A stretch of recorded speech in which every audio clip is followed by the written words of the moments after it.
আসসালামু আলাইকুম সুপ্রিয় বন্ধুরা, অভিনন্দন জানাচ্ছি বিএসসি থার্মাল ফিজিক্স ক্লাসে তোমাদের সাথে আছি আমি মোহাম্মদ মিরাজ খান, বিএসসি পদার্থবিজ্ঞান বিভাগ। আজকে আমরা আলোচনা করব রুদ্রতাপীয় সম্পর্ক। তো আমরা জানব রুদ্রতাপ কী। রুদ্রতাপীয় যেই প্রক্রিয়ায় তাপ স্থির থাকে তাকে রুদ্রতাপীয় প্রক্রিয়া বলা হয়। আর রুদ্রতাপীয় প্রক্রিয়াটা হচ্ছে একটি দ্রুত প্রক্রিয়া। তো আমরা আজকে রুদ্রতাপীয় প্রক্রিয়ার সম্পর্কটা নির্ণয় করব। রুদ্রতাপীয় প্রক্রিয়া যেমন তাপ, আয়তন, তাপমাত্রার ভিতরে তিনটে সম্পর্ক রয়েছে। চাপ ও আয়তনের ভিতরে হচ্ছে পিবি গামা ইকুয়াল ধ্রুবক, এবং তাপমাত্রা এবং আয়তন হচ্ছে টিবি গামা -1, এবং টিপি চাপ এবং তাপমাত্রার ভিতরে হচ্ছে TP 1 - gamma divided by gamma equal ধ্রুবক। তা আমরা প্রথমে একটা প্রমাণ করব, এটা থেকে সবগুলোই প্রমাণ করা যাবে। তো প্রথমে আমরা যদি চাপ এবং আয়তনের মধ্যে সম্পর্কটা যেটা দেখি যে পিবি গামা ইকুয়াল ধ্রুবক। তাপগতিবিদ্যার প্রথম সূত্র আমরা সবাই জানি, DQ equal DU plus DW. তো এখানে ডিকিউ কি? ডিকিউ হচ্ছে উৎস কর্তৃক গ্রহিত তাপ। উৎস কর্তৃক গ্রহিত তাপ, এখানে একটা সিস্টেম যেই পরিমাণ তাপ উৎস থেকে গ্রহণ করবে সে সম্পূর্ণ তাপটা কিন্তু কাজে রূপান্তরিত করতে পারবে না। সে কিছু পরিমাণ তাপ ওই সিস্টেমের অভ্যন্তরীণ শক্তি বৃদ্ধিতে ব্যয় হবে, আর বাকিটুকু কাজে রূপান্তরিত হবে। তাহলে অভ্যন্তরীণ শক্তি বৃদ্ধিতে ব্যয়িত শক্তি এবং কাজে রূপান্তরিত ব্যয় শক্তি দুইটা যদি আমরা যোগ করি তাহলে গৃহীত তাপশক্তির সমান হবে। তো আমরা আবার ডিডাব্লিউর পরিবর্তে আমরা লিখতে পারি পিডিবি, মানে চাপ ইন্টু আয়তনের পরিবর্তন। আমরা চাপ যদি একটা সিস্টেমের উপরে চাপ প্রয়োগ করি, যে আয়তনের যে পরিবর্তনটা হবে, আয়তনের পরিবর্তনটা এই দুইটার গুণফল কি আমরা বলবো ডিডাব্লিউ, কৃত কাজ। তাহলে DQ equal DU plus PDV. ডিডাব্লিউর পরিবর্তে আমরা পিডিবি লিখব। তো স্থির আয়তনে মোলার আপেক্ষিক তাপ, এটা তো আমরা জানি সিবি, আর স্থির চাপে মোলার আপেক্ষিক তাপ সিপি। তাহলে স্থির আয়তনে মোলার আপেক্ষিক তাপ হচ্ছে ডিকিউ বাই ডিটি। তো এখান থেকে আমরা ডিকিউর ভ্যালুটা বের করে নেই। তো ডিকিউর ভ্যালুটা যদি বের করে নিই, ডিকিউ ইকুয়াল সিবি ডিটি। এই সিবি ডিটি ডিকিউর ভ্যালুটা আমরা 1 নম্বর ইকুয়েশন এখানে বসাই দেব। তো 1 নম্বর ইকুয়েশনে বসাই দিলে সিবি ডিটি ইকুয়াল এই যে ডিইউ এখানে আছে প্লাস পিডিবি। তো 2 নম্বর ইকুয়েশনে যদি আমরা এই আয়তনটাকে শূন্য ধরি, আয়তনটাকে যদি শূন্য বিবেচনা করি তাহলে আমরা এখানে এই পিডিবিটা শূন্য হয়ে যায় আমাদের। তাহলে কী থাকতেছে? DU equal CB DT.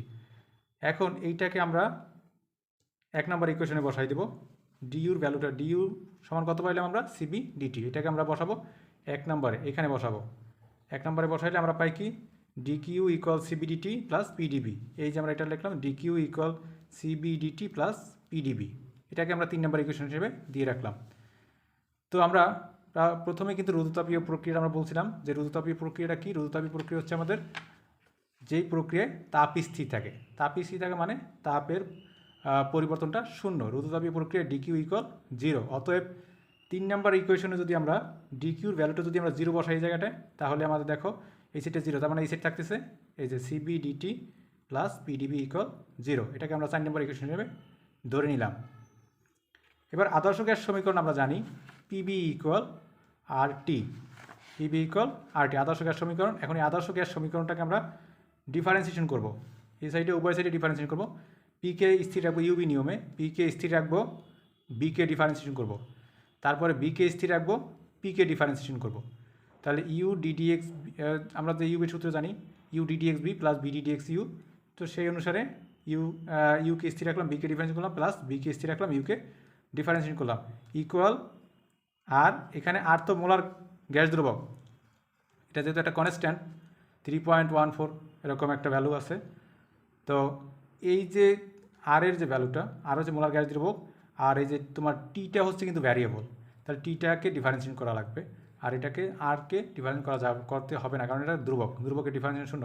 তার মানে ধ্রুবকটা সামনে নিয়ে আসলাম আমরা, কারণ দুইটা ধ্রুবক এবং চলক যদি গুণাকার থাকে এরকম আমরা তো জানি ডিফারেন্সিয়েশন সূত্র যে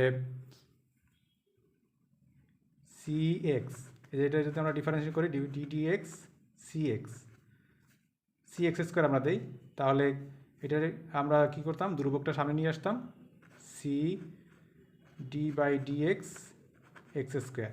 তাহলে এটাকে করলে আসতো কত, টুয়াইজ এক্স সি, মানে আমাদের কিন্তু সিটা মূলত সামনে চলে আসতো, কনস্ট্যান্টটা অবশ্যই সামনে চলে আসতো।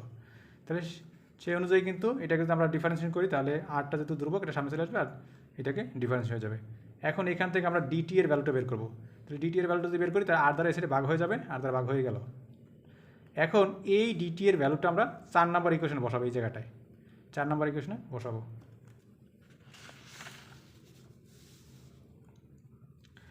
আমরা ডিটি এর ভ্যালুটা 4 নম্বর ইকুয়েশনে, এই যে ডিটি এর ভ্যালুটা বের করলাম, এটাকে আমরা 4 নম্বর ইকুয়েশনে বসালাম। 4 নম্বর ইকুয়েশনটা ছিল আমাদের সিবিডিটি প্লাস পিডিবি ইকুয়াল 0। এই জায়গায় ডিটি এর জায়গায় আমাদের এই ডিটি এর ভ্যালুটা বসাই দিতে হবে। ডিটি এর ভ্যালুটা বসাই দিলাম। তো এইখানে কিন্তু আরেকটা জিনিস খেয়াল করতে হবে যে এই যে আর ছিল মোলার গ্যাস ধ্রুবক, এই আর এর ভ্যালু তো আমরা আবার জানি যে সিপি মাইনাস সিবি ইকুয়াল আর, সিপি মাইনাস সিবি ইকুয়াল আর। তো এই আর এর জায়গায় আমরা বসাবো সিপি মাইনাস সিবি। তো আর এর জায়গায় আমরা সিপি মাইনাস সিবি বসাইলাম, এটা আবার সূত্রটা সাইডে লিখে দিচ্ছি আমি। এবার যদি আমরা গুণ করে দেই, এটা উপরের সাথে গুণ হয়ে যাবে, তাহলে এখানে গুণ করলে হয় CB PDB plus CB BDP এই প্লাস এটার সাথে গুণ হবে, তাহলে PDB into CP minus CB equal 0। তাহলে CB PDB plus CB BDP plus এটা দ্বারা যদি তুমি এটা গুণ করো তাহলে CP PDB minus CB PDB. এখন এইটা আর এটা কেটে যায়, এটা প্লাস এটা মাইনাস ইকুয়াল 0। আমার দুইটা টার্ম থাকতেছে CB BDP plus CP PDB equal 0। তো উভয় পক্ষে যদি আমরা পিবি সিবি দ্বারা ভাগ করি তাহলে আমরা এখানে যদি আমরা সিবি কেটে যাবে আর বিবি কেটে যাবে, আর নিচে থাকতেছে কি তাহলে পি থাকতেছে, এখান থেকে এই দুইটা জিনিস কেটে যাবে, এখানে পি থাকতেছে, তাহলে ডিপি বাই পি প্লাস, তাহলে এখানে দেখো এই জায়গাটা থেকে তোমরা পি কেটে যাইতেছে আর সিবিটা থাকতেছে, সিবি তাহলে ভাগ হয়ে যাবে CP by CB DB by B equal 0। তাহলে আমরা আবার গামার সূত্র জানি, gamma equal CP by CB, তাহলে সিপি বাই সিবির পরিবর্তে গামা বসাই দিতে পারি। এখন আমরা যদি উভয় পক্ষে সমাকলন করি তাহলে এখানে এখানে ইন্টিগ্রেশন করবো, এখানে ইন্টিগ্রেশন করবো, এছাড়া ইন্টিগ্রেশন করবো, 0কে ইন্টিগ্রেশন করলে আমরা পাই ধ্রুবক। তাহলে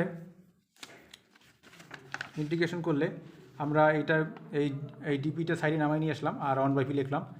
আর তাহলে আমরা এটা তো সূত্র পরে এইভাবে যে 1/x dx equal ln x, এই হচ্ছে আমাদের ইন্টিগ্রেশন সূত্রটা।